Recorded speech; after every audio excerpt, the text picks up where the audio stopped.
একবার এক বৃদ্ধ মসজিদের পাশে বসেছিলেন। তার গায়ে জীর্ণ কাপড়, হাতে একটি লাঠি।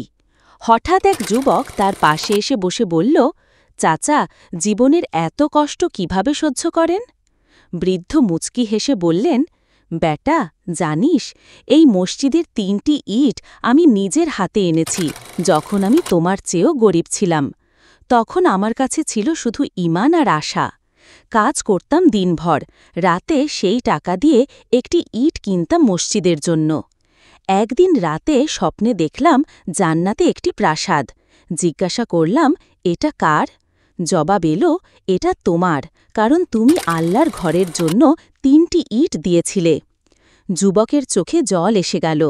বৃদ্ধ বললেন, বেটা, কখনো ভাবিস না তোর ছোট কাজগুলো আল্লাহ দেখেন না। মানুষের চোখে তা হয়তো কিছুই না, কিন্তু আল্লাহর কাছে তা অমূল্য। শিক্ষা: আমাদের ছোট ছোট ভালো কাজ আল্লাহর কাছে অনেক বড় হতে পারে। ইখলাস ও নিয়তের সঙ্গে করা প্রতিটি আমল